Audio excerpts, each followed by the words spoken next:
Yes, my name's Andy Trewin. I'm a volunteer at the Helicopter Museum in Weston-super-Mare. I've been volunteering here for about 10 years now. I'm one of the archivists.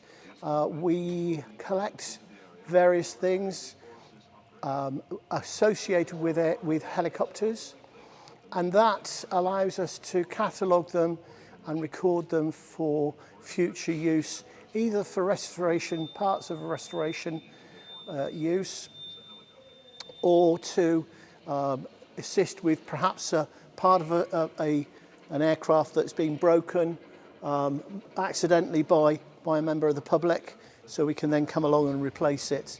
We are stood in front of the Huey today.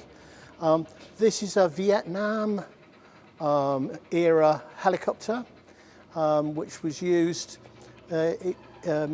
quite extensively during the Vietnam War, and it's got armour-plated sides for the crew, and there's another armour-plated section that would go in here as a wing. It slides in this one here and slides in here, but they've been taken out really just to allow access for members of the public to be able to sit in and feel what it's like to actually sit in an aircraft of this type.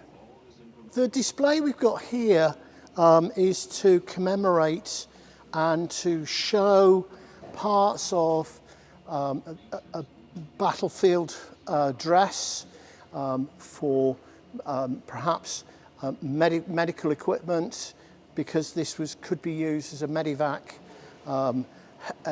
aircraft.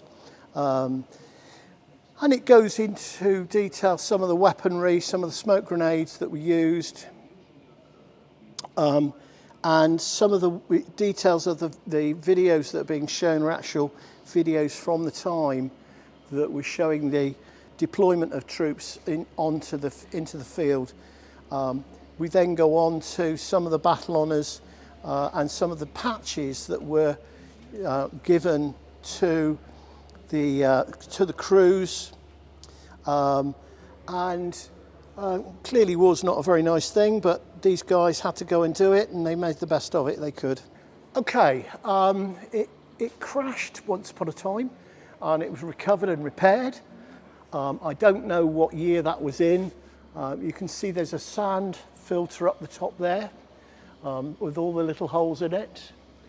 So we have, it's a two-bladed propeller, a two-bladed rotor blade rather, and that's interconnected with the cyclic and collective, so that it's controlled, and then the rear rotor blade is controlled by the pedals, so that will give the pitch onto the rotor blades back there. It was quite often the case that passengers in the back of the aircraft, because it wasn't armoured, would actually sit on top of their helmets to provide some protection during combat. The cyclics are linked together, as you can see. If I move one, we get the other one moving, as does the collective. They both come up together, and then the speed of the engine is done by this here. And obviously there are belly tanks for the fuel, and they are in bladders stowed within the floor spaces.